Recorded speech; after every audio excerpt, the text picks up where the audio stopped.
So in the book, I provide evidence for how magnetic fields work for 50 different health conditions. That's a long list. So anything with pain, arthritis, autoimmune diseases, anything that has inflammation, injuries. So cut yourself, you'll heal in half the time. Break a bone, you'll heal in half the time. So one of the most valid, one of the most studied actions and benefits of PEMFs is repairing bone. So osteoporosis is a good example. So magnetic field therapy will stop the progression of osteoporosis. It's hard to recover bone once you've lost it, but if you start doing magnetic fields, you won't progress. Hey there, this is Ari. Welcome back to the Energy Blueprint podcast. I am very, very excited for today's show. It is with someone I've wanted to interview for a very long time. His name is Dr. William Pawluk. He is one of the world's foremost authorities on pulsed electromagnetic fields, which is a subject I've had some personal interest in for a few years now, but I've yet to do a podcast on because, quite frankly, I've been waiting to interview this particular expert that I have on the show today. He has an MD. He's held previous positions at Johns Hopkins University and the University of Maryland. He has extensive training in a variety of forms of integrative medicine as well, including acupuncture and hypnosis, nutrition and body work and other areas. And he's considered one of the world's foremost authorities on the practical use of pulsed electromagnetic fields. And he's written an incredible book that I highly recommend called Power Tools for Health. This is something I bought, I think 2 or 3 years ago when I first got interested in this topic. And I found myself just highlighting and taking notes rampantly. It's just power packed. There's hundreds of references in this book. And it's really the only book on pulsed electromagnetic fields that I can recommend. Because quite frankly, there's a lot of nonsense and pseudoscience around in this field. And I'm sure that's something that we'll talk about in this podcast. But one other thing I'll mention about Dr. Pawluk, he in 2019, he received the American College of Integrative Medicine Lifetime Achievement Award for his work with PEMFs. And he also received the Maryland's Top Preventative Medicine Specialist Award in 2021. So congratulations on those, Dr. Pawluk, and welcome to the show. It's such a pleasure to finally connect with you. It's a pleasure connecting with you as well. I've been looking at your work for some time and also wanted to be connected. Awesome. Well, I'm glad we're finally making it happen. So pulsed electromagnetic fields. This is, I almost want to play a little bit dumb in this interview and pretend like I haven't read much about it, because this was something that I had so many questions on and found myself having a lot of skepticism of and a lot of difficulty wrapping my head around certain distinctions that I think are important ones. So let me just start by asking you to give our audience an overview of what exactly PEMF is for someone who knows nothing about this topic and has no idea what PEMFs are, pulsed electromagnetic fields are. How would you explain it, and what are the benefits of it? So pulsed magnetic fields are magnetic fields that are produced by current flowing through a wire, electrical current flowing through a wire. So we know that about power lines, and power lines put off magnetic fields. They're not the kinds of magnetic fields we want for healing purposes, but even those power line magnetic fields can have health benefits. They're not controlled, but they can potentially have health benefits. And studies have been done using 50 hertz and 60 hertz, which is what the power line frequencies are, depending on whether you're in the US or in Europe.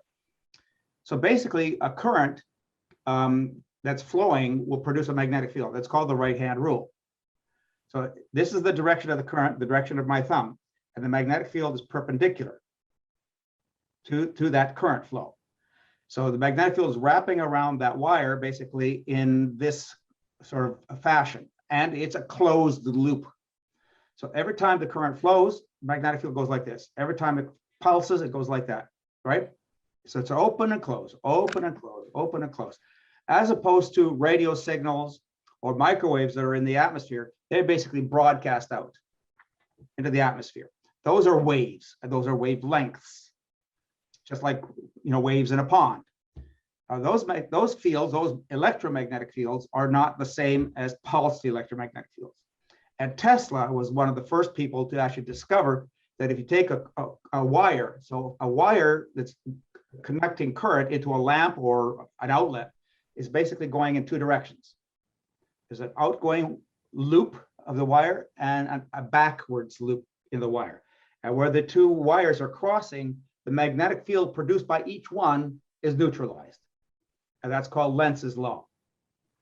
So Tesla discovered that if you take that wire that's going like this and you open it up, right, and then bring it back, that opening then creates, then each part of that loop is able to create a magnetic field that is active.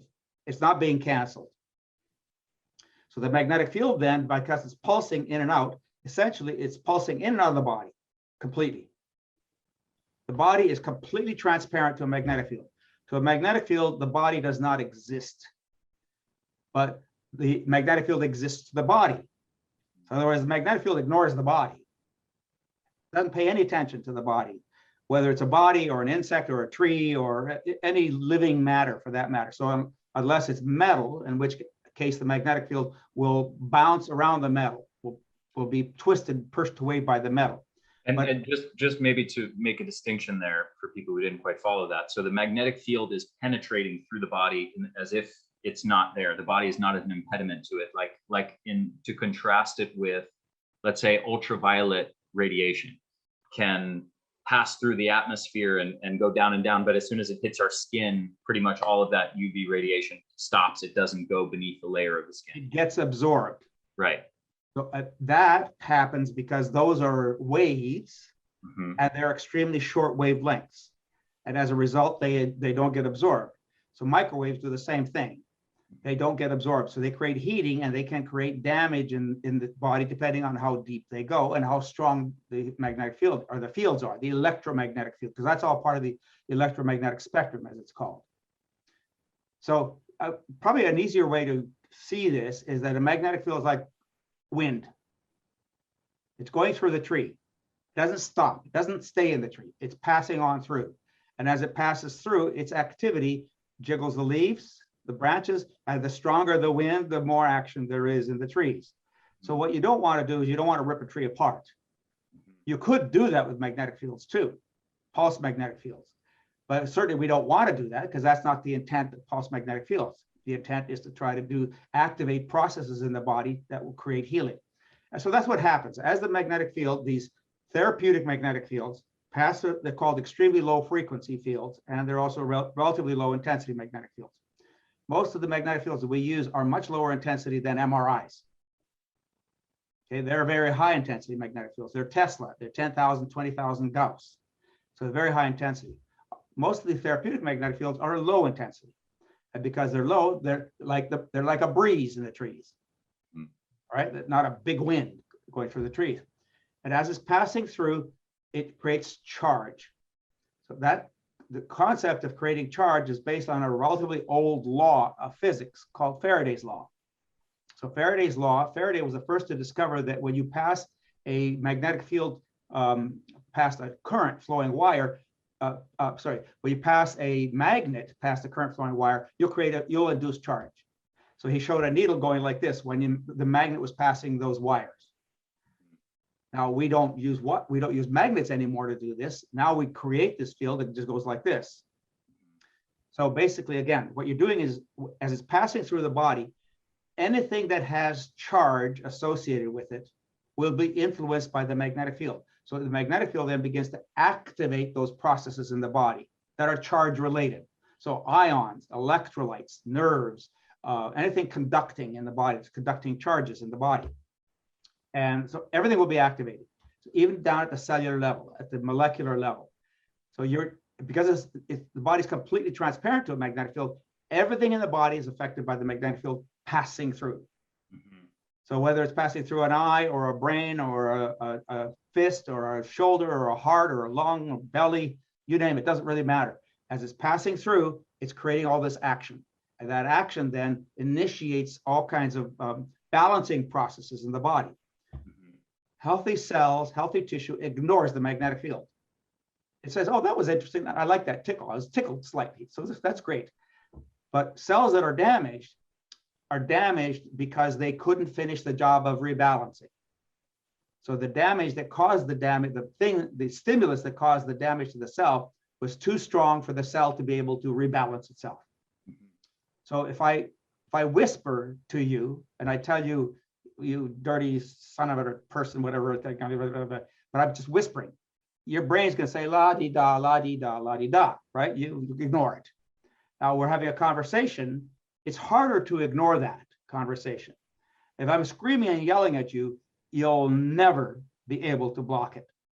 So the cells themselves then will use that energy. So when I'm out of balance, then the body says, okay, I need help to get back into balance.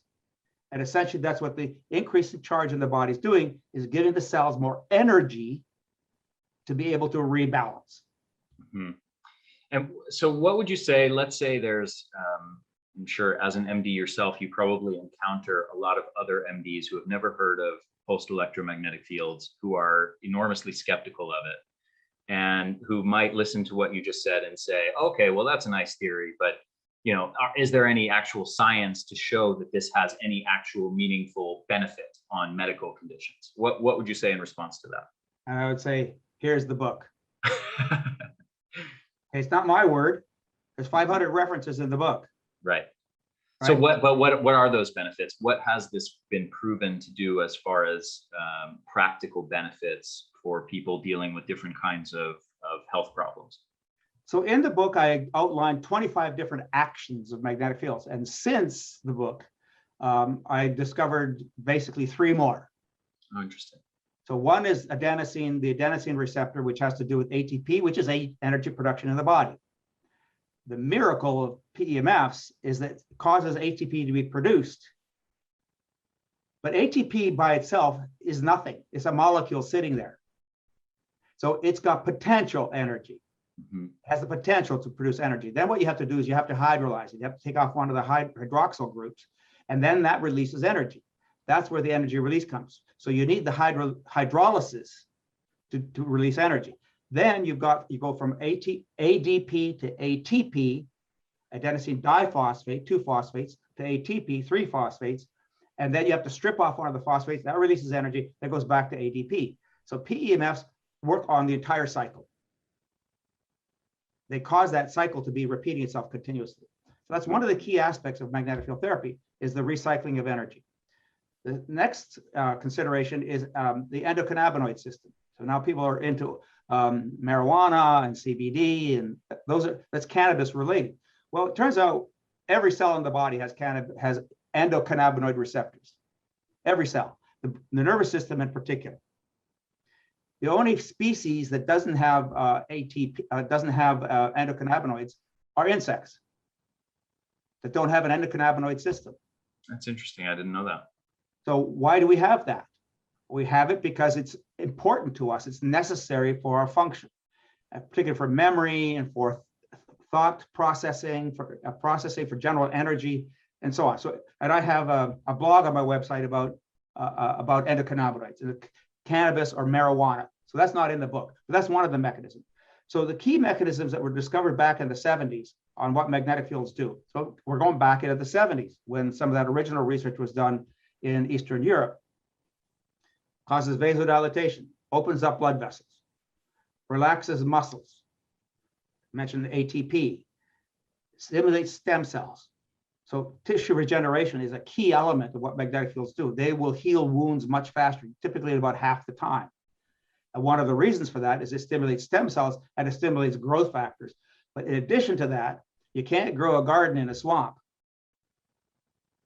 Right? So you got to remove the inflammation. You got to remove the swelling, the edema. You got to bring in nutrients. You got to bring in circulation. Well, PEMFs do all that. Just like that. And I don't decide what the PEMF is going to do. You don't decide what the PEMF is going to do. Your body decides what the PEMF is going to do in that body. So the body then will determine what it needs. Improved circulation, reduced rouleau formation. There was a clumping of blood cells that can't carry more oxygen. can't carry more energy. They can't deliver it into the capillaries. They get stuck before they get down into the narrowest capillaries. So that's increasing oxygen supply to the body. It's a key element of what magnetic fields do, not only by circulation increases, but also by their effects on red blood cells. And as I said, there's 25 different mechanisms in the book. And if you read about, you want to read the book, you'll get that kind of level of detail. But the key ones are circulation, ATP, oxygen, tissue regeneration, stem cell stimulation, reducing pain, and frequency-based magnetic fields pass right through the brain. So what do they do as they pass through the brain? So then it becomes like sound. So do you listen to soothing Mozart, or do you listen to rap, or do you listen to heavy metal? All of those are going to affect your mood. Well, magnetic fields can go through the brain and do the same thing. But the nice thing about magnetic fields passing through your brain is they're healing it at the same time. Sound goes into your ear, it affects the nervous system, and the nervous system relaxes or gets stimulated. But the magnetic fields do that too, but at the same time as they pass through the brain, they're repairing. They're improving circulation. They're doing all the things that magnetic fields do. So that's happening in the brain at the same time that it's stimulating the brain function. Fascinating. Okay, so it's having an effect on ATP, the endocannabinoid system, growth factors, stem cells, decreasing pain and inflammation. Those are some of the key ones. So if we were to zoom out from the mechanism level to the sort of health problem level or disease level, let's say, what kind of specific problems might one have that would benefit from this kind of therapy? And based on the mechanisms, I would suspect anything stress related is going to be helped. Anything inflammation related is going to be helped. Any kind of tissue wounds, like we would expect things to heal much faster. But are there, what would you say is sort of the breakdown of the list of medical conditions or health problems that are likely to be helped by this? So in the book, I provide evidence for how magnetic fields work for 50 different health conditions. That's a long list. So anything with pain, arthritis, autoimmune diseases, anything that has inflammation, injuries. So cut yourself, you'll heal in half the time. Break a bone, you'll heal in half the time. So one of the most valid, one of the most studied actions and benefits of PEMFs is repairing bone. So osteoporosis is a good example. So magnetic field therapy will stop the progression of osteoporosis. It's hard to recover bone once you've lost it, but if you start doing magnetic fields, you won't progress. Cancer is a big area where we use magnetic fields to help with people with cancer. Still a lot of research that needs to be done. You can't say that magnetic fields cure cancer, but they absolutely help to control it. For example, stem cells. So there are cancer stem cells. And cancer stem cells reactivate themselves to form metastases, to get new cancer growing in the body, distant cancers. If you decrease inflammation in the body, then you decrease those stem cells from being activated. Bladder problems, prostate problems, eye problems, brain. I actually did a study on concussion and brain injury using very low, relatively low intensity magnetic fields, and we saw significant benefits in those patients. They were patients. So that we proved that magnetic field therapy can help them with their function, their symptoms. We haven't been able to prove that it heals the concussion because that study was not designed for that purpose, but we absolutely showed that it causes improvements in function. So anything in the brain, Parkinson's disease, multiple sclerosis, any inflammatory degenerative disorder of the brain, would be helped as well. Sleep, clearly one of the key mechanisms of benefits of magnetic fields is sleep. Why? Again, resonance called entrainment. By slowing down the brain waves very safely, you can then control sleep, control mood, anxiety, addictions. So anything that can get you to relax, you'll feel better generally. And you don't, it's involuntary. So the magnetic field therapy is just doing that involuntarily. But it's safe. You don't have to take a drug, and you don't have the effects of drugs. In fact, we know that when you take drugs or molecules into the body, even nutritional molecules, receptor sites get saturated. and they become resistant to the treatment, to the molecule. Magnetic field therapy doesn't have that problem. Very, very interesting. Okay, so on a personal level, I have, I've been a health nut for 25 years at this point, since I was a little kid, and trying every wacky extreme thing I could possibly get my hands on. However, I never tried pulsed electromagnetic fields until a couple years ago. And there are two primary reasons why that I'd like you to speak to. One was two reasons why I was wary of it and skeptical of it. One was I always look at things from a naturalistic and evolutionary lens and say, well, what in nature is this analogous to? For example, I've written a book on red, near infrared light. We know that, why it would make sense to use red and near infrared light from an evolutionary perspective is very clear cut. We are designed to get those frequencies of light, those wavelengths of light, from sunlight exposure. So, there's this very clear naturalistic explanation of why those things would be good. We have thousands of studies showing that they're good and safe and effective. And we have the evolutionary rationale for why humans would respond beneficially to it. But it never was clear to me why that would be the case for PEMF. Like, what in nature, where does this kind of thing happen in nature? And so because of that, I always went, well, actually, there's one more layer to it, which is EMFs. And we need to speak to that too, because everyone has heard of EMFs. Be careful of EMFs. There's EMFs from Wi-Fi and from your computer. And magnetic fields are dangerous. Right. And so you have to avoid all those harmful EMFs. And so I had all of that programming in my head. And those two things in combination made me go, I think that stuff is, I'm going to steer clear of that stuff. It sounds like it may be more harmful than helpful. I think I'm going to avoid it. So can you speak to those two distinctions? And I'm sure they probably need to be separated out. But first of all, the evolutionary side of it, where does this kind of thing happen in nature? And the other side is, how does pulse PEMFs differ from EMFs? So the body is an electromagnetic apparatus. Nothing in the body happens without a magnetic exchange. Nothing. If there's charge, there's magnetism. If there's magnetism, there's charge. They go hand in glove. That's why it's called electromagnetic.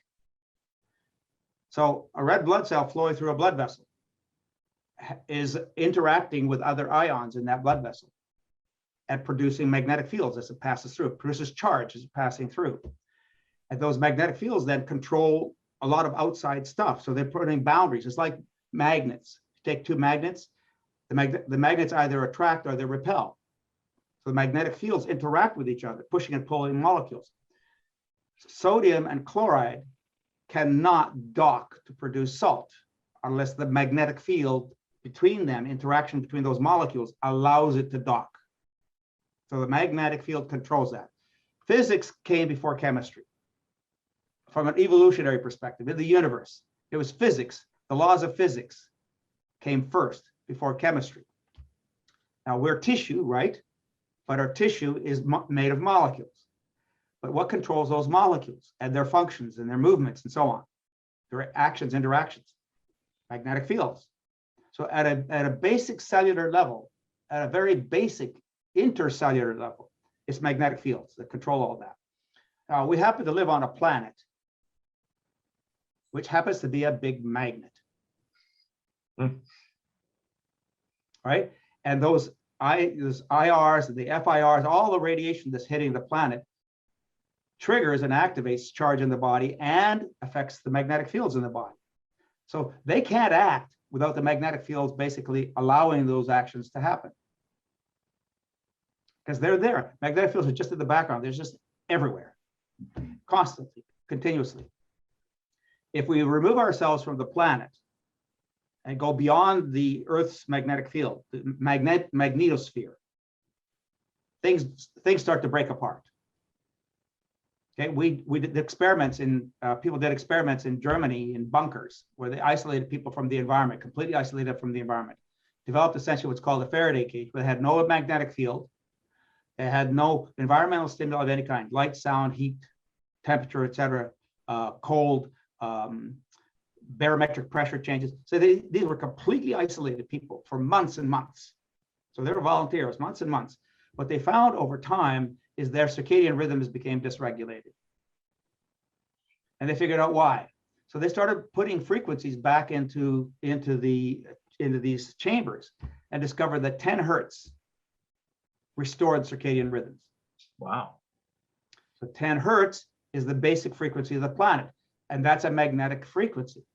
And they use 10 hertz as far as what? Sound, vibration? They happen to use electrical fields. Okay. To put that back into the environment. So frequencies from electrical fields. Okay. So in fact, 10 hertz became the basis of an experiment conducted by NASA to stimulate stem cells for cultures. NASA discovered this, so the story goes, NASA discovered they were growing stem cells in the capsules going around the Earth. And they found that when the cultures went through the polar regions, north or south, they had a significant increase in stem cell growth. Mm. So why is that happening? Mm-hmm. Well, it turns out that the magnetic fields in the north and the south are much stronger. The field lines are all together. They're like this as opposed to like this. So again, because of that, they did an experiment using 10 hertz because of the studies done in Germany. And lo and behold, there was about a four-fold increase in stem cell growth with Mm-hmm. 10 hertz magnetic field exposure. Now, again, everything in the body is magnetic. One of the first approved uses of PEMFs is for bone healing, called non-union fractures. A fracture that won't heal is a disaster for everybody. And they tried all kinds of things surgically, and orthopedics tried different modalities and approaches, and primarily surgical, of course, to try to heal these non-unions, and they wouldn't heal.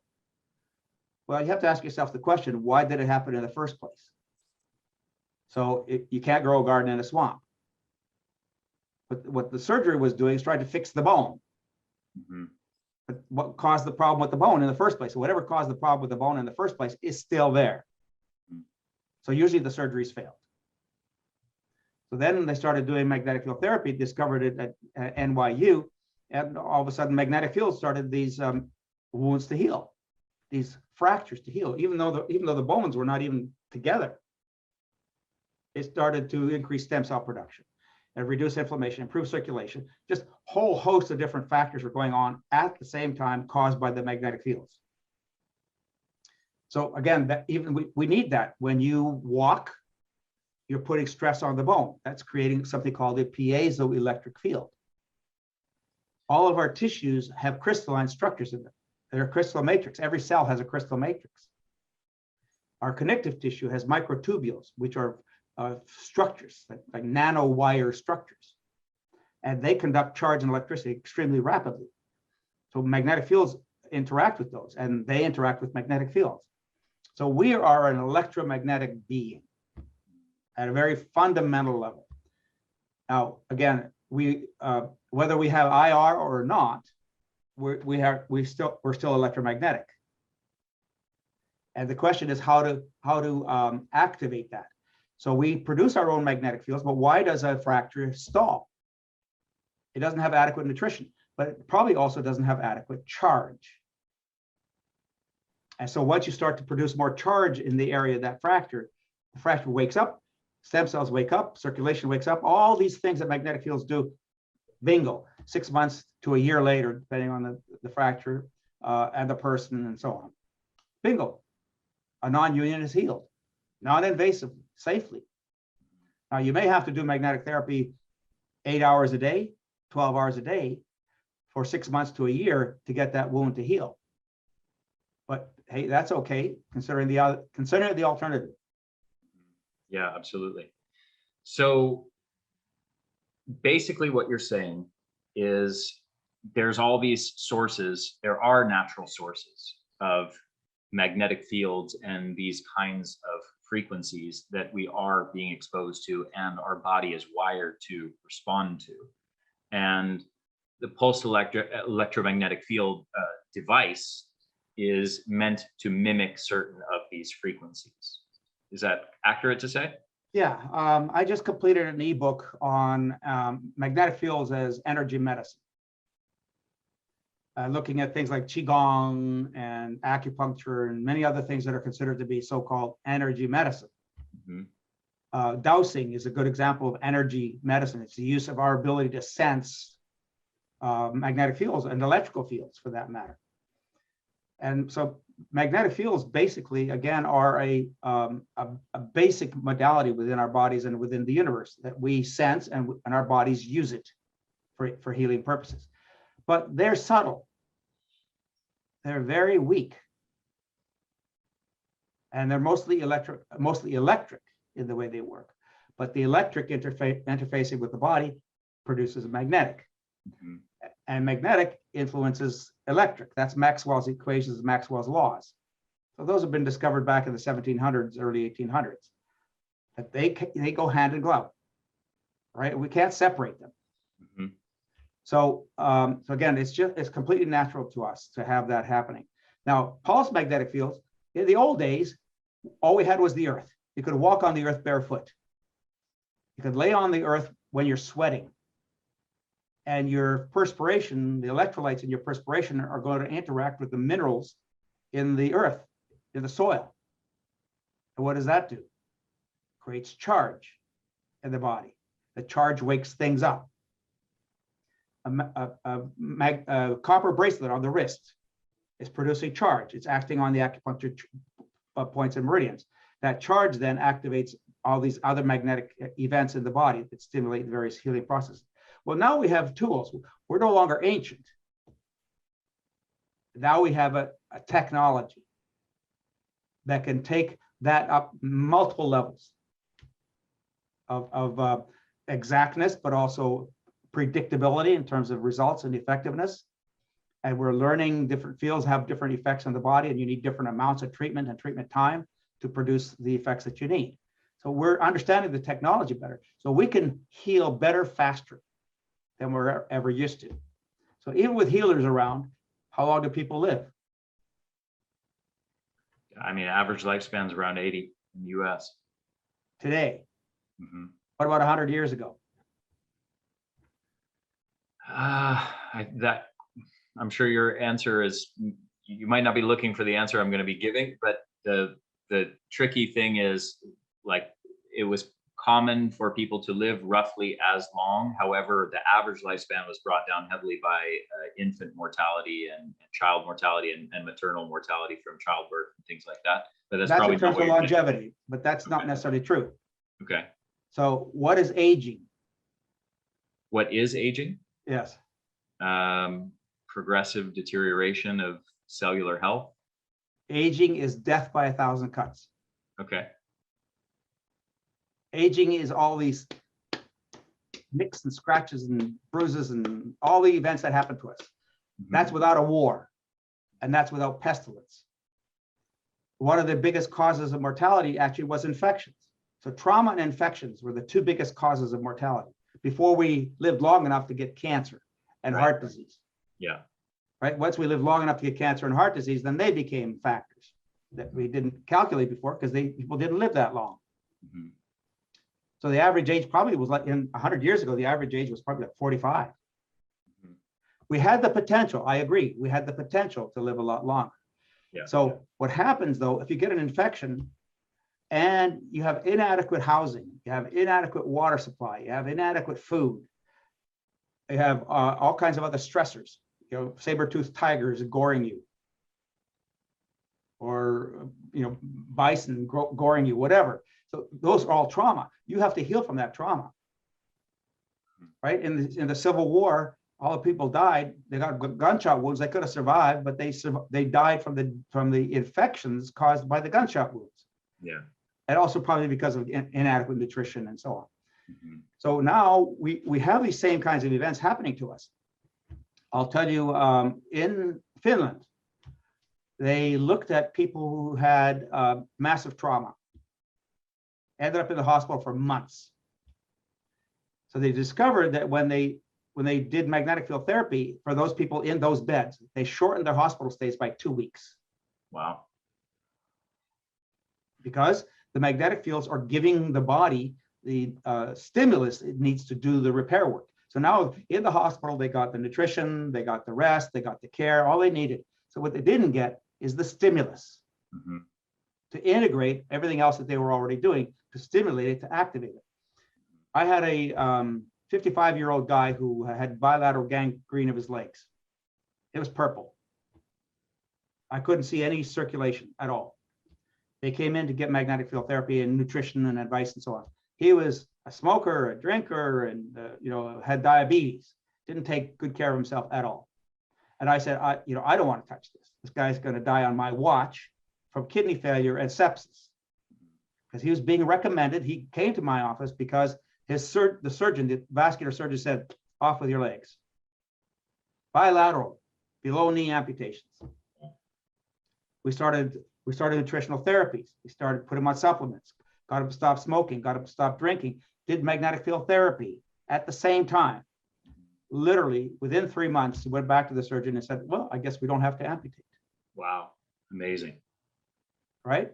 And would medicine have done that? Medicine's solution was amputation. Right. And that wasn't going to stop the problem. Mm-hmm. Right? He's still going to continue having all kinds of problems with all those factors that he's got going on. He just would not have necessarily happened to have lost any more extremities, but maybe he would too. Mm-hmm. Lost his kidneys, lost his vision. So that's an example, a real example in my practice of somebody who benefited from the comprehensive approach. You need everything together. Yeah. Very interesting. Okay, I want to go one layer deeper on this whole naturalistic parallels of pulsed electromagnetic fields. A lot of people have heard of the Schumann resonance and the idea that the Earth resonates at a certain frequency. I think it's 7.8 hertz or something like that. It's actually more complicated than that. Right. So what's the truth of that? Okay, so the Schumann resonances are a pattern of resonances. They're almost what do they call that? Fibonacci. They're almost Fibonacci-like in the way they work. So 7.83 hertz has been sort of classified as the average resonance. So what are they made of? What causes those resonances, the Schumann resonances? Lightning strikes around the planet. Mm-hmm. So a lightning strike in Sri Lanka is going to be felt in the US in seconds, because that's how electricity travels, right? Without attenuation. So what happens then, all these lightning strikes are producing these frequencies, and there are patterns of them, there are densities of them in one part of the world and none in another part of the world. And so they kind of average out across the world. And those resonances are in the ionosphere. So what do our brains do? They tune to those resonances. So what are the different brainwave patterns? They're tuned to those resonances. So why do our brains tune to those resonances? Have you heard of magnetite? I have, yeah. And don't certain animal species that are that have migratory patterns, like let's say birds or sea turtles, things like that, don't they have higher levels of magnetite? No, they don't have higher levels. But they don't listen to TV or radio. They're not distracted. Uh-huh. They're completely in nature. So when you're completely in nature, you're getting your signals from nature. You know, native Indians knew all the patterns of the world, right? The earth, because they were in tune with nature. They were not distracted the way we are today. So yes, these animals do that. And that's how we discovered, why are they migrating? How can they migrate? Whether it's clouds or nighttime, they're still going in where they're supposed to go. Mm-hmm. Well, we discovered, of course, that they have these magnetic crystals called ferrous oxide crystals, basically in their brains. We have them in our brains too, have billions in our brains, billions. And they're all throughout our whole bodies. So now we recently have discovered that humans can detect a direction as well. Wow, I didn't know that. But we have to be quiet. Uh-huh. So they took humans and they spun them around in chairs. They eliminated audio, they eliminated visual, and they spun them in chairs and then asked them what direction they were facing. And a large percentage of the time they figured that out. Wow. Right? 'Cause we have that sense too. But to go back to that point, if we have all these crystals in our brains, they're like radio crystals, crystal radios. Remember crystal radio sets? I think it was before my time. So anyway, crystals are piezoelectric, and you can stimulate them with charges and with sound and light and all kinds of things can be stimulated the crystals. Well, these crystals in our brains are tuners. They are transmitters, actually. So they are receivers, but they're also transmitters. So a guy named Sheldrake did lots of fascinating experiments. Have you heard of the morphogenetic fields? Yeah, Rupert Sheldrake. Rupert Sheldrake. Yeah. Well, he found that people would be sitting at the back of a room staring at somebody's neck. Mm-hmm. And he repeated this experiment over and over and over again. It was like everybody looked, but somebody was staring. So what is the person staring at the neck doing, at their head, the back of their head doing? I have no idea. I mean, they're projecting a field. Photons. That would be All kinds of electromagnetic stuff, whether it's photons or light or scalar, but they're projecting some kind of connection. They're transmitting a thought to this other person, an idea, right? So they're sensing it. So what allows that sensing to happen, I believe a huge part of that is actually the magnetite. Mm-hmm. So it's a receiver and a transmitter. It does both. Is this why my wife can always read my mind, even when I'm trying to hide what I'm thinking? Yeah, women are more sensitive than I think estrogen makes you more sensitive. Uh-huh. I think a lot of women lose that sense after menopause. Interesting. Okay, so there's still this other piece of my wariness around PEMFs, which is the EMF part. And everybody's taught to fear EMFs, the dangers, the harms of EMFs. Can you break down the distinction between post-electromagnetic fields versus the kinds of EMFs that are harmful and people should be wary of? All right, so EMFs, I call EMFs, even though they really are electromagnetic fields, I call them environmental magnetic fields. Mm-hmm. So environmental magnetic fields include microwaves that are being, in the atmosphere now. We went from 3G to 4G, now 5G, and they're going to go to 6G. So they're being broadcast all over the place. We're drowning in those kinds of signals. That's not man-made. That's not natural to us, at least not in a concentrated fashion. Sorry, you said that's not man-made? You mean it is man-made? I'm sorry, it's man-made. It's not natural. It's not man within man, right? That we actually create that ourselves. And then, so cell phones, Wi-Fi, routers are part of those environmental magnetic fields. So they're very short, because they broadcast, they're very short wavelengths. And like what we discussed earlier, they get absorbed, IR, FIR, et cetera, ultrasound, infrared, they're all going to be absorbed. And they cause harm because of that. Then we have electrical charges through the grids. Our homes are wired, and they're producing wavelengths from the electrical system in our homes. They're radiating just like power lines do. And they're radiating all kinds of stray frequencies. It's not just pure 50 hertz. It's what we call dirty electricity. They're what we call transients. So that you get all kinds of frequencies that are in our homes. When we live in boxes surrounded by wiring, that wiring is coming into the atmosphere and it's affecting us. It's very weak. So the effects are not noticeable like right away, but they accumulate over time, especially as we go through our peaks and valleys with our immune systems or with our vitality and so on. So when we're vital, when we're really energized and healthy and so on, then our bodies kind of shred that off, shrug it off, ignore it. So the dosing, the amount of exposure is key. The intensity of the exposure is key. So if you have a cell phone to your head, I tell people do this experiment. Make a call with the cell phone to your ear. Look at your ear when you're done. It's going to be very red. Look at the opposite ear. It may be a bit redder than it was before you started. Now, take that cell phone, put it on airplane mode, put it next to your ear, and hold it there for the same length of time that you would do for taking a call. Look at the difference. The ear with an active signal is cooking your ear.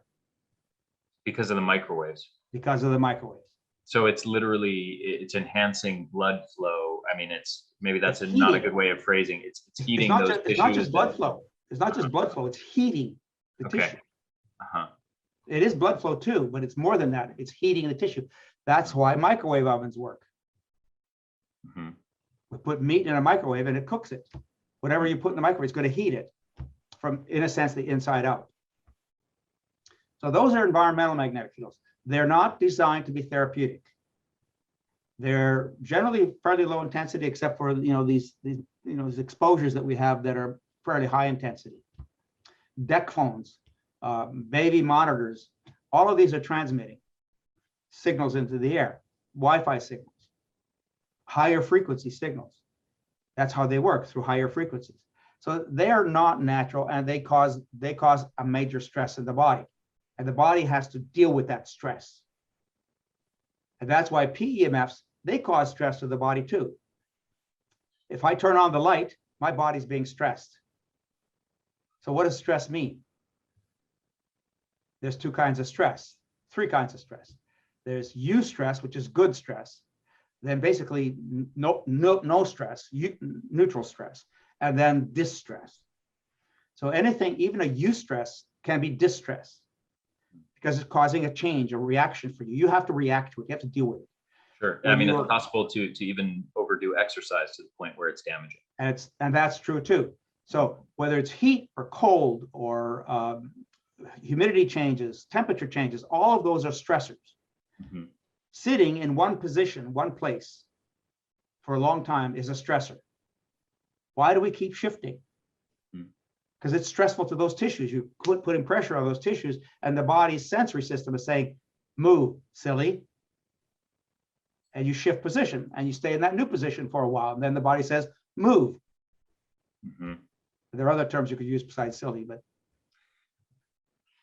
it's our sensory system telling us. So that's a stressor. So magnetic fields are a stressor. They cause the body to have to shift and change and move. But it's a eustress. In a sense, it's a good stress, because it's actually causing improvements in function in the tissues, all the different ways that magnetic fields work. So those are the primary distinctions. PEMFs are safe because they go right through the body. They do not stay in the body. They do not get absorbed by the body. So just to follow up on that, is there any potential that magnetic fields could be not safe in some way? Can you cause some negative reaction that disrupts something that, I don't know, causes cancer or who knows what?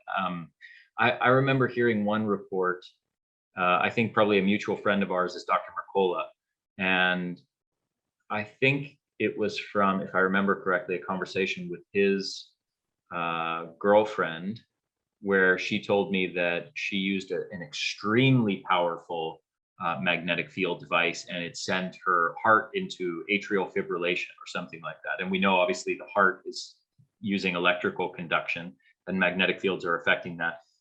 I mean, and that's just a random example, but can you think of any potential consequences of the use of magnetic fields? Well, there are certain things that we prefer not to use magnetic fields around. Implanted defibrillators, implanted pacemakers, any implanted equipment in our body, magnetic fields can turn that off. Somebody who has an organ transplant, I can't control the directionality of the magnetic field effect in a body when it comes to the immune system. Mm-hmm. And with organ transplants, you're trying to prevent rejection. So you're immunosuppressed on purpose. Mm-hmm. So we don't want to mess with that, because we don't know how the magnetic field is going to affect that. It may help you. It may help your hand or your arm or your shoulder or your arthritic knee. But I can't control where that magnetic field effect is going to stop in the body. It goes through the whole body ultimately, mm-hmm. in terms of its effects. So those are areas where we clearly have to be careful. We say that magnetic field therapy shouldn't be used in pregnancy. That's because we haven't proved that they're safe at pregnancy. Although there's lots and lots and lots of indirect evidence to say that they're safe even in pregnancy. Women work in MRI environments when they're pregnant. Right. They're not stopped from working. Yeah. So that's an exposure that clearly we know by default has not been proven to be a risk. Mm-hmm. So putting those aside, as a rule, magnetic field therapy does not cause harm, it reveals harm. Mm-hmm. So if somebody's getting a magnetic dose that's too much for their tissues to be able to handle, again, it's a stressor. Your body has to react and respond to it. But if it's too much for that tissue, if I did it to you, if I did 30 people with high intensity magnetic fields like Mercola's wife or girlfriend did, maybe only a handful would have a problem.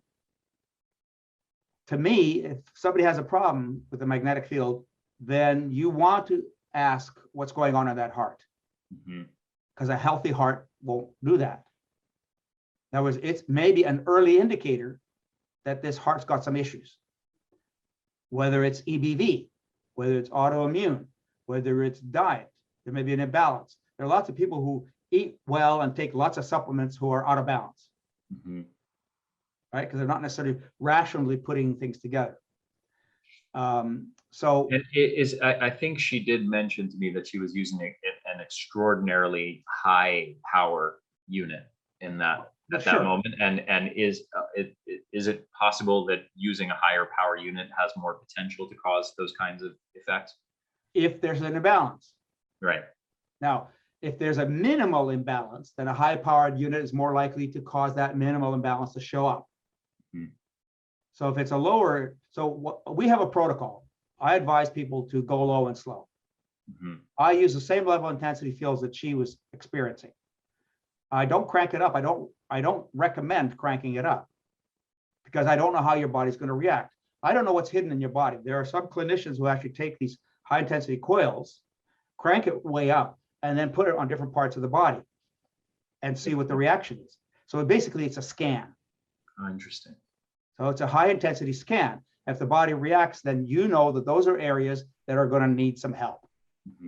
Whether there's local inflammation, whether there's an old injury, whether there's a developing arthritic process. If I know you've got arthritis of your knee and I wallop that knee with a high intensity magnetic field, don't be surprised that you're going to react. So what you want to do is go low and slow. What you want to do is to help to heal those tissues, which is what the magnetic field is going to be doing. If you go low and slow, you're gradually conditioning the tissues to begin the repair process. So magnetic fields cause physiological reactions right away. But pain is a good example. If you don't deal with the cause of the pain will come back. You might get relief with the magnetic field from your pain temporarily, but it'll come back. Why does it come back? Because you haven't addressed the root causes. Because you didn't heal the tissue. And so that's an indicator to you that you have more work to do. So I tell people that magnetic field therapy is like athletic training. You know, you don't get off the couch and run a marathon tomorrow. You're going to train. And you're going to push, you're going to back off. You're going to push, you're going to back off. Your body's going to tell you how much you can push it, how much it can withstand. And in that sense, magnetic fields are the same way. So most of the time, they're not going to cause a problem. Healthy tissue ignores the magnetic field. I had this guy who was actually very buff, really working out a lot and really healthy. And he was full of himself in terms of how well he was. Right? Put a small magnet on his knee. It hurt like heck. Well, he cursed the magnet because it hurt like heck. What is this crazy, stupid thing doing? It's causing me pain. Yeah. And I said, there's a problem. Well, he ignored it. He went on and did other things. Eventually, he came back and did the magnet again. Same problem. And I said, you better go see an orthopedic surgeon. Turned out he had a septic knee. Oh, wow. He had an infection in his knee. The magnetic field discovered it. Wow. He had it taken care of properly, went back and did the magnetic field therapy, working at it gradually, increasing the healing of the tissues, recovery of those tissues, and then he's fine. Very interesting. So you do have to know how to use your magnetic fields. Now, if you're using very weak magnetic fields, it probably doesn't matter a whole lot, but then you're not going to get a whole lot of benefit either. Got it. Okay, so one more thing I would love to talk about is different frequencies, and you've alluded to this a bit here and there throughout this, but there are a number of claims out there of people saying, hey, use this frequency for this and this frequency for that. To what extent is that kind of thinking legitimate? And if it is legitimate, do you have any specific recommendations of best frequencies to use for different kinds of problems? Let's say treating pain and inflammation, or tissue healing, or migraines, or depression, or any other type of thing. The challenge we have is the research. Mm-hmm. If I do a study, I did that brain injury study. I used 10 hertz, and we got benefit. 10 hertz happens to be alpha. What does alpha do to you? It makes you relaxed, right? But we also did that stem cell study with NASA that used 10 hertz. We talked about that being the Earth frequency. But very little research is being done that compares frequencies and intensities. It's not common. Most studies are done with one frequency and one intensity to treat arthritis, or to treat headaches, or to treat infections, or whatever you name it, whatever magnetic fields are used for. So as a result, we say, well, that's the frequency you should use. With Rife in particular, and like frequency-specific microcurrent, it's whispered down the lane. I use 10 hertz. I got these benefits. So everybody says, okay, 10 hertz does all this. But nobody studied other frequencies to know which one actually was better than 10 hertz. Right. I didn't study other frequencies for the brain injuries. I only studied 10 hertz. So there are thousands and hundreds of thousands of variables that go into the design of a magnetic field. The only time that I get somewhat specific about magnetic fields is the brain waves. So basically I say that all frequencies are going to help you. Any magnetic field exposure is going to help you. It is directed properly, used properly. So the frequency only matters in terms of the nervous system, in the way I use it. Now, again, everybody's going to have their own experience. I prefer to be science-based. And if you read the book, you'll see as you go through all the different conditions in the book, it's all over the place. Mm-hmm. Yeah, it's the same with red and near infrared light therapy. Most research only tests a specific wavelength with one of any, there's hundreds of different kinds of devices at different levels of intensity and different surface areas that they're treating. And so each individual study is testing one type of thing. So it's also limited in the same way you're describing. They're univariate. That's a problem, and that's okay. But that limits your choices. It limits what you could potentially achieve optimally. Right. So you could optimize an individual frequency. You could optimize it by increasing the intensity. You could change the waveform. You can change the amount of time that is being used for. So there's many things you can do with one frequency, and then you can optimize that frequency. But it may turn out that 17 hertz actually works better, with less intensity, less treatment time, and so on. But that study wasn't done. Right. And that's where clinical experience or personal experience becomes the key. But if you happen to own one device that's only got one frequency, well, then again, learn to use your device, and you'll see what the parameters of value are for that device. Intensity, time, treatment time, and so on.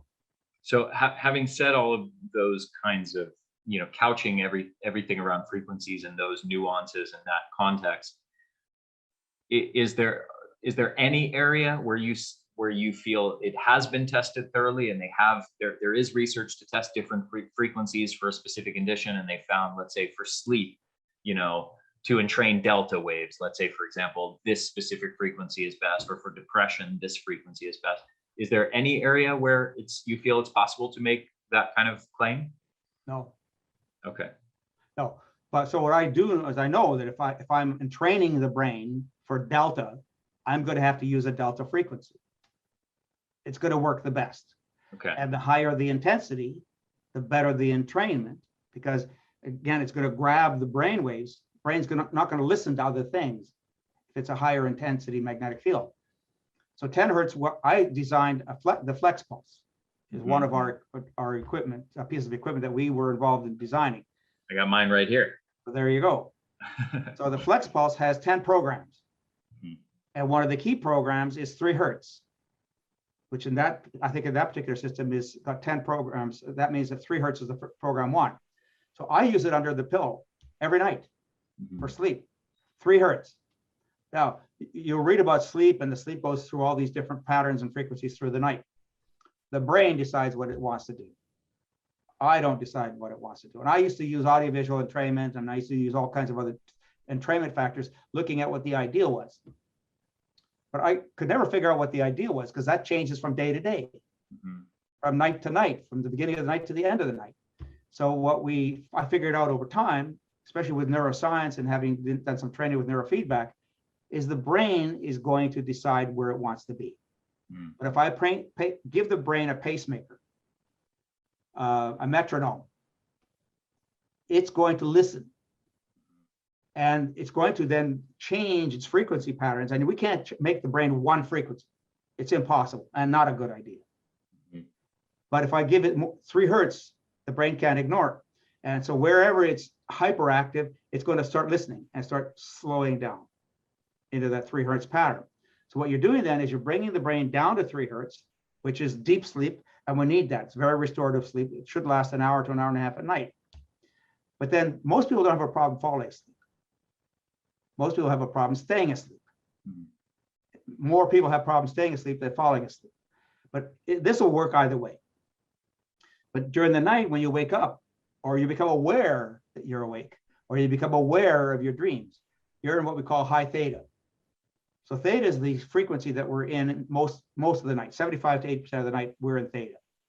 But when you're high theta, now you're like lucid dreaming. You're aware of your dreams. And that means that you're not sleeping, or you're aware. You're partially aware at least. And so you don't think that you slept enough. What you're doing then, when you have the theta, the delta down here, it's kind of coaxing the brain waves down deeper. Not into delta anymore, because the brain doesn't want to be in delta anymore. It did delta already. So now it wants to be in theta, but you're coaxing it down into the lower levels, so you don't tend to drift up into the higher levels and be awake. And then if you have other organic reasons to get up, like your bladder's full. Well, your bladder could be a little bit full and you got a signal, or your bladder can be very full. So what happens is that you don't want to go when the bladder is just a little full. You want to go when you need to go. So what you're doing then with delta, when you're quieting down the brain significantly, then you don't get the urge as much. If you have knee pain or ankle pain, if you have arthritis or back problem, or if you're anxious, even if your brain is like a buzz before you go to bed, but we'll bring that down. We'll just quiet it all down. Using that concept of delta entrainment. So when you're trying to use multiple frequencies and telling the brain what you want it to do, like it should do, then you're presuming that you know what the brain should do. I don't think we're smart enough. Got it. So that's why I use delta. Let the brain decide. I'm just going to give it one frequency. It's going to decide what it's going to do with it. Got it. Now, just out of curiosity, if there is some degree of uncertainty around optimum frequencies for different things, is there compelling evidence for why any frequency should be used? Meaning, why not use a static magnetic field? I know there are some like mattress pads that offer just a static magnetic field. How would the benefits of that, if you believe those do have benefits, how would they compare with pulsed electromagnetic field therapy? I started out working with magnets. That's how I started out working with magnetic fields, is with the static magnets. And very, very quickly, within a year or two of working with magnets, I discovered they weren't doing the job. They were good with superficial things like tennis elbow, like carpal tunnel. I had some really dramatic results with carpal tunnel with static magnets. So for very superficial problems, they're okay. They're hard to use because you have to fix them in place and carry them for extended periods of time. You can't just put it on for 5 minutes and it's going to help you.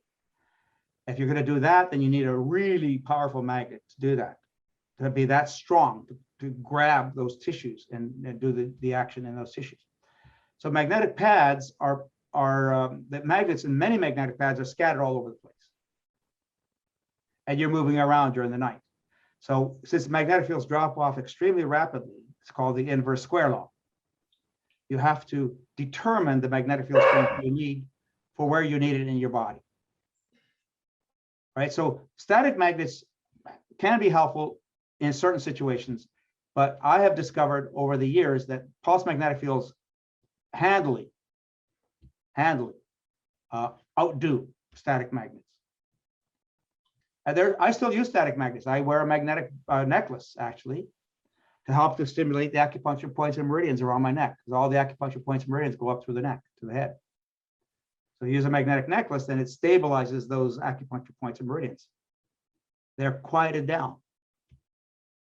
So that's one solution, or one time that I use. I will sometimes use shoe inserts. But for the kinds of things that we're wanting to deal with are bad arthritis, head injuries, mold exposures, autoimmune diseases, inflammation all over the body, cardiovascular disease, heart disease, arrhythmias. It don't work. People want quick results. They want results now. And that's why those high intensity magnetic fields that people have in the community can be very effective, because high intensity gets your results better, faster. You just have to know how to use it, and you have to determine the circumstances. And the person who's doing it needs to be skilled at doing it. Got it. Most of them haven't read my book. I can definitely tell that. And the reason I only wanted to interview you on this topic is because I've listened to at least a dozen or so interviews with other people on this subject, and I have been very disappointed in the amount of pseudoscience that is being promoted from a lot of people talking on the subject of PEMFs. There's a lot of woo-woo wackiness, a lot of people who don't seem to be very scientifically literate or well-read on the research on the subject, and I could tell that very easily because I've read your book, and I would start to listen to these people and go, I actually feel I could explain this a lot better and speak to the research a lot better than these people who are claiming to be experts on the subject. You are clearly a cut above in terms of your knowledge. It's amazing to listen to you. I've really enjoyed this. Let me ask you, sorry, go ahead. Make a point about what you were just saying. Please. So the problem is that if your only tool is a hammer, you see every problem as a nail. Right.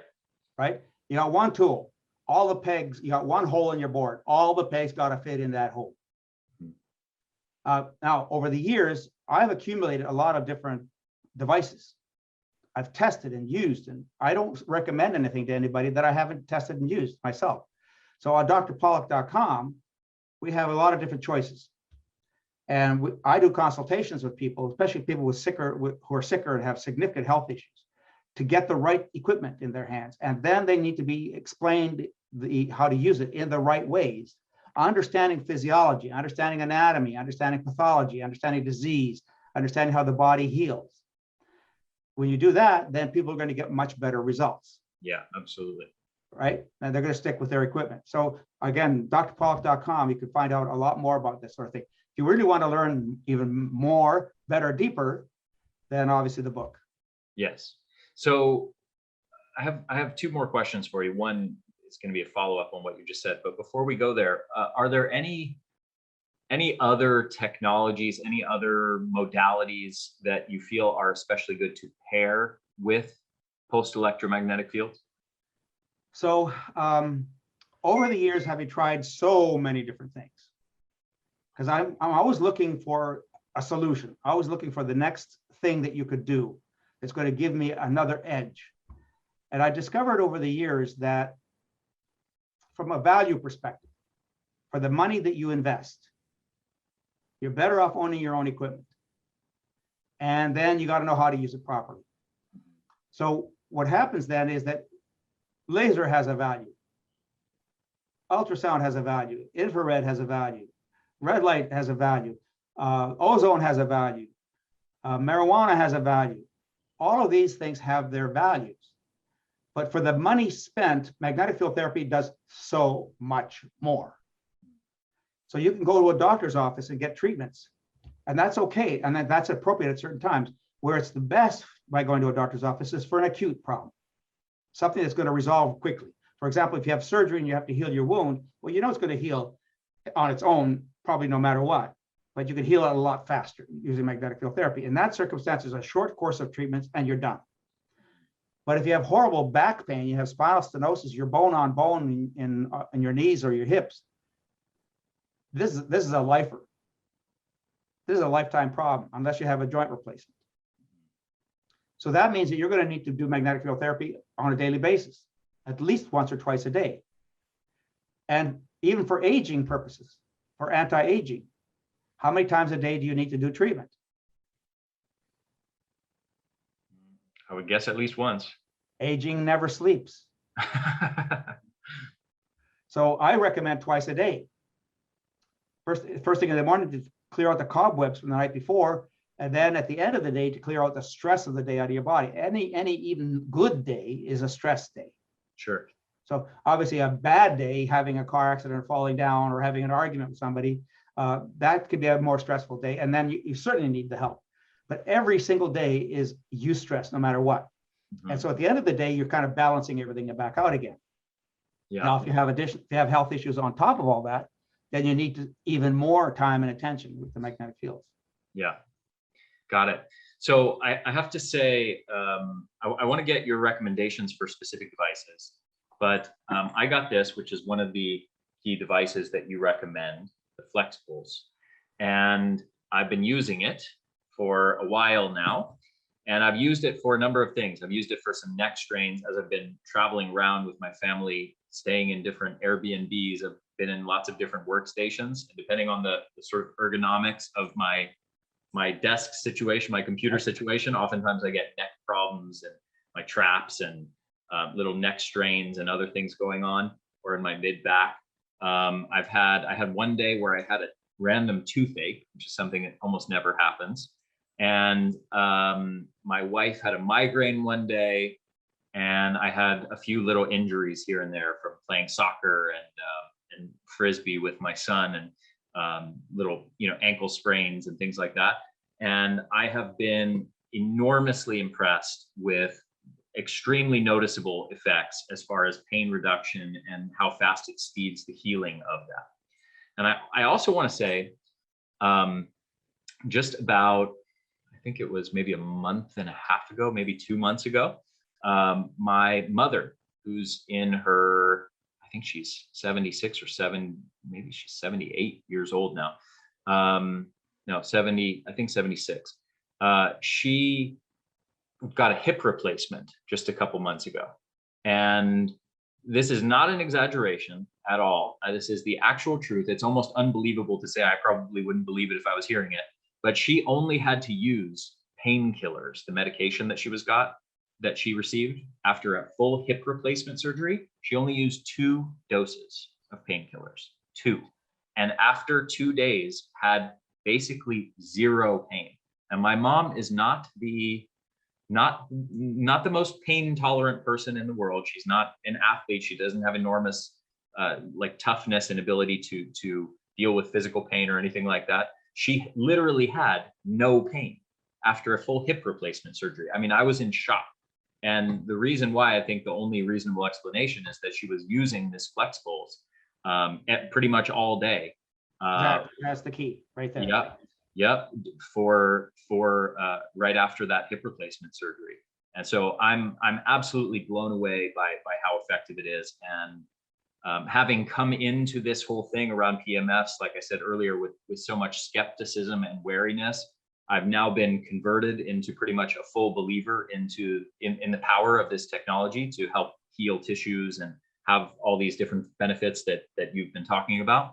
But let me ask you, I'm also aware that there seems to be a lot of different devices with a lot of different sort of wacky claims, and they all use different technologies and intensities. So I am still very wary of trusting pretty much anyone else's device except the ones that you're recommending, because I trust that you know all the specific nuances and specifications of these different devices to discern which are good and which are junk. But so obviously you recommend the Flexibles, which is the one you recommended to me. And are there any other devices that you recommend? So what specific devices would you recommend? And are there distinctions of what problems you'd use for one or another device? Well, I'm going to, I didn't want to do this, but I'm going to do it anyway. So I've got a new book coming out. So the book that you're reading there, the Power Tools for Health book, is a more fundamental book.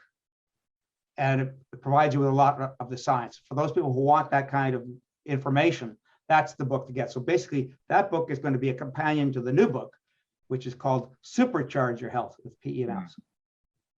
Cool. In the Supercharge book, we're talking about, you got this problem, what devices should you consider for that problem? Because there is no single solution to problems. And some things work better than others. And the basic distinctions people have to get is, do you want to do local or do you want to do whole body? Well, actually, do you want to do local? Do you want to treat a chest or do you want to treat the whole body? So you need to make those three decisions: local, regional, or whole body. And we lay out for 80 different health conditions, lay out the magnetic devices that are best for those conditions. So I can't say that this one is better than another. Ideally, you tailor it to what you need. In the long run, if you're going to make the investment, because the Flex Pulse is inexpensive, relatively speaking.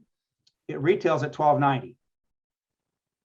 All right. Now, I have devices that are not quite like the one that Mercola's girlfriend used, which is $35,000.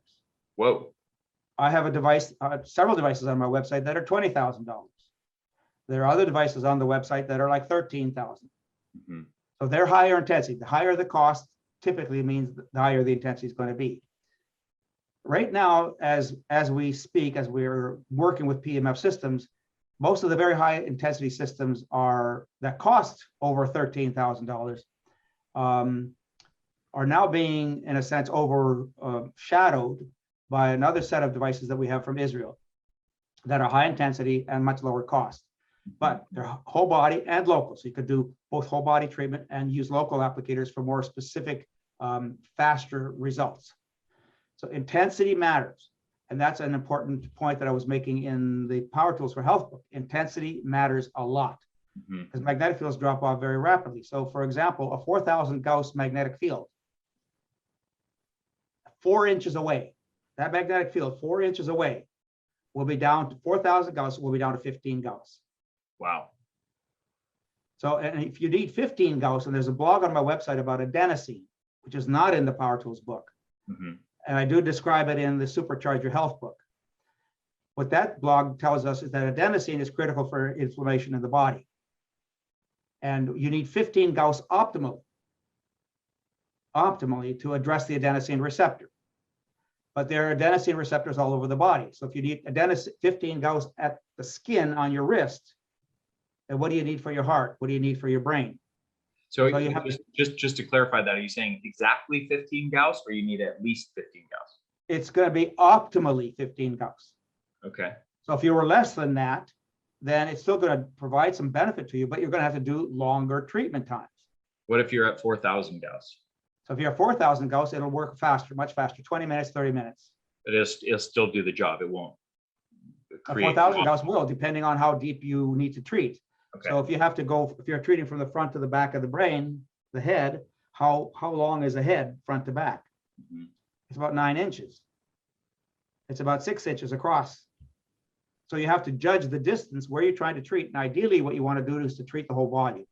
But if you have a tumor or had a blow to the head that's right here, it's very superficial, you don't need as much intensity. But for concussions, you don't know where the damage is. So you need a strong enough magnetic field to go through the whole brain. The same thing, say, for example, a hip is a big joint. So if you have to treat the whole hip, then you're talking about a pretty significant distance front to back for that hip. Again, it could be bigger depending on the person. So the blog, the adenosine blog, if you go to drpawluk.com and on the search box on the right side, type in adenosine, it'll pull up that blog, explain why, and there's a table in there on the intensities you need at the distance you're trying to treat. Got it. To optimize that intensity, 15 Gauss. So let me maybe if I give some specific scenarios, maybe we can break it down Sure. a little bit easier. So let's say, first of all, I've got less than $10,000 to spend. let's say, because most people are going to be in that situation. There's going to be a subset of people who are wealthy and they don't mind spending huge chunks of money. And quite frankly, these days with the flash devices, they're called flash. So it's multi-flash, premium flash, and ultra flash. They're made in Israel.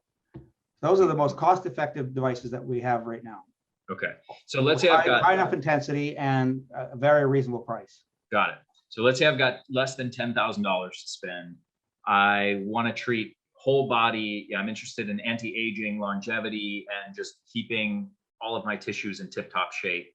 And I want to use it every day for anti-aging, a whole body device. What specific device would you recommend? So several considerations. For just if you're very healthy and you just want basic health maintenance, something like a biobalance could work very well. It's only 10 Gauss. So what these low intensity systems are doing, one of the key actions of magnetic fields is to stimulate acupuncture points and meridians. So the biobalance will stimulate all the acupuncture points and meridians in the body. That'll help to rebalance you. If you have bad arthritis and you want anti-aging, if you're a performance athlete and you've got, every performance athlete has all kinds of injuries. They're in denial, but they have all kinds of injuries. Yeah, I've been an athlete all my life. I can definitely attest to that. Right? You want to just put that aside. I don't want to admit that I have these problems. So if that's the case, you need higher intensity. So with higher intensity, the devices that I would recommend again are those flash devices.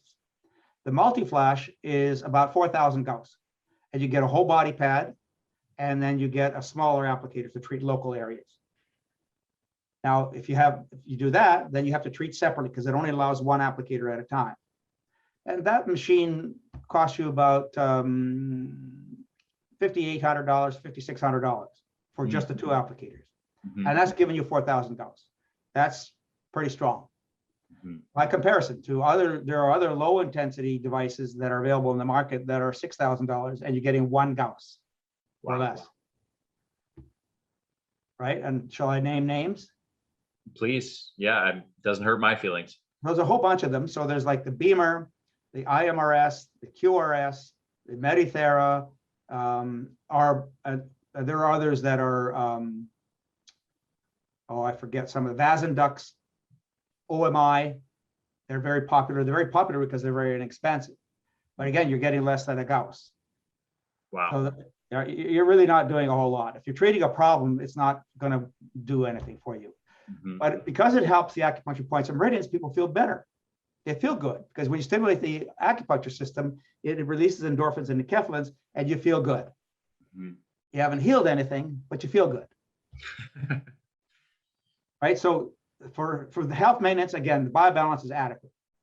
There's another device called, also in the PARMEDS family of devices, that's about 75 Gauss for the whole body pad. So it's about 7 times stronger.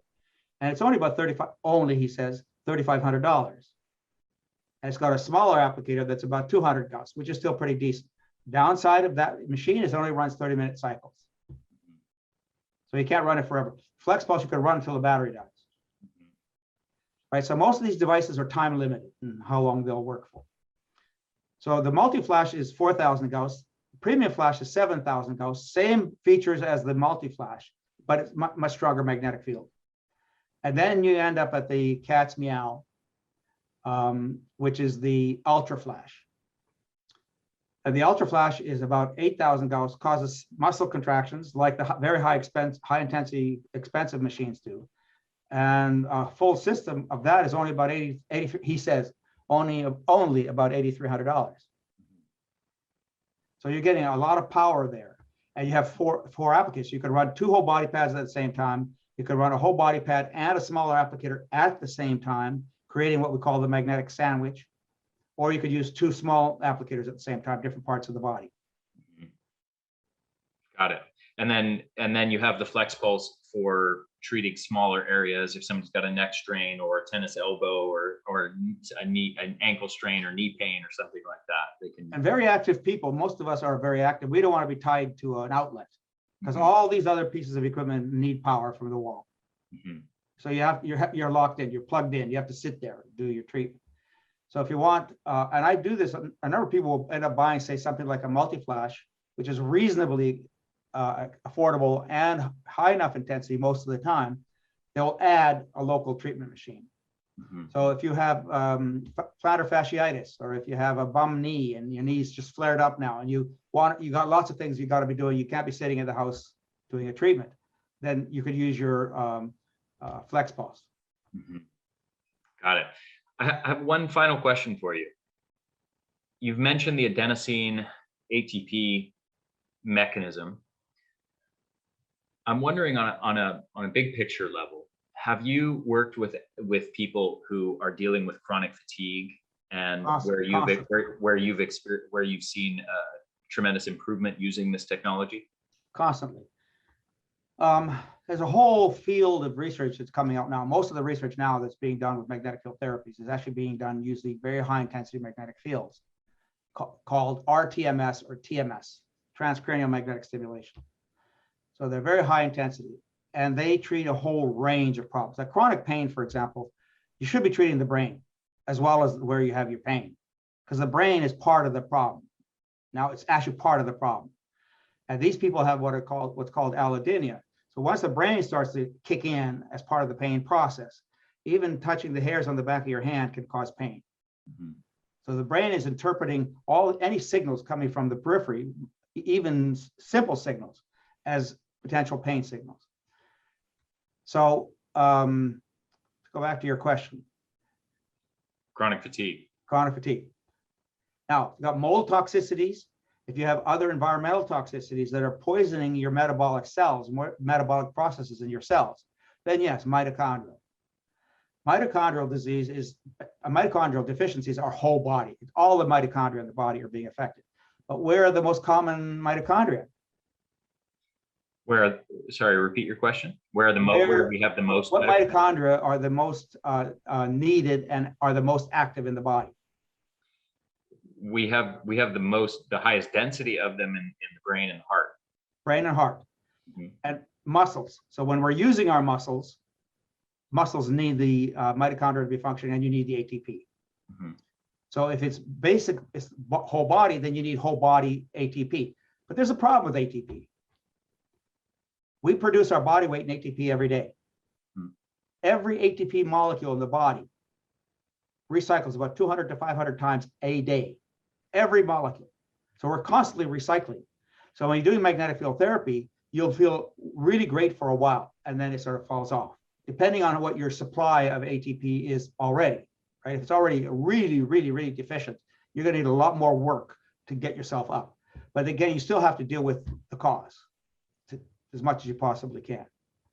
Chronic inflammation, autoimmune diseases are one of the major causes of chronic fatigue. And they cause peripheral muscle problems because of all the inflammation in the body, but chronic inflammation dramatically affects the brain. So people who are significantly overweight are producing a lot of cytokines. They're producing a lot of inflammation in their belly fat. So where do those cytokines go? To the brain. So you have to treat the brain. You have to quiet down the cytokines in the body, which then quiets it down in the brain. Very, very interesting. Okay, and so but in your experience, you've worked with chronic fatigue patients and seen big improvements? Yes. So chronic fatigue patients are one of those groups of patients that you have to go really low and slow, because they don't have the reserves to deal with adding more stimuli, more stress in the body. So you have to do repair work. You have to gradually decrease the inflammation in the body until finally, and ultimately, you know that you've arrived when you can use the highest intensities for the longest time without a problem. It's like training. Yeah. Once you get to that peak, you're there. Yep. And what do you need to do to maintain? But that could be a very, very, very slow road to get there. What happens in my experience has been the people who do pulse systems, pulse devices, even though they're more powerful, if you control the process of increasing the intensity and the time, you do that right, you should repair faster. The frequency-based devices that people are preoccupied with frequencies, because the internet is loaded with that. You talk about Rife and frequency-specific microcurrent, and all of these people talk about frequencies. But too many frequencies, the body becomes jangled. The nervous system just becomes too overwhelmed. And so the simpler you can keep it, if you just basically do a pulse, let the energy field go through the body without jangling things, then you produce better results faster, generally. Awesome. Dr. Pawluk, this has been so fun, so insightful. I really, really enjoyed doing this interview with you. And thank you so much for sharing your wisdom with my audience. Your website where people can go to get these devices, they can get them right on the website, right? They can't get them on drpawluk.com. Okay, and it's spelled DRPAWLUK, correct? Yep. Okay. .com. So it's like paw and luck, but luck without the C. Okay, perfect. Thank you so much, Dr. Pawluk. Really, really enjoyed Pleasure, this, and I hope that we can do another one soon. Maybe We- when your I new hope book so- comes I out. hope so too. Wonderful. And you certainly might want to after the new book comes out in the late fall. Wonderful. And to everybody listening, highly recommend grabbing one of these devices. If you can afford it, get one of the big fancy ones that he talked about. But I can tell you this, the cheapest one that they offer, the Flex Pulse, has been enormously beneficial for me and my mother. So even these, don't feel like you have to get the $10,000 device in order to get any benefits from this. You can absolutely get amazing benefits from the lower priced unit, the Flex Pulse. And I highly endorse it personally. And I can tell you my mom definitely endorses it given the results she's had. So Dr. Pawluk, thank you again so much. And hope you guys, everybody listening, I hope you enjoyed this, and I will see you again very soon.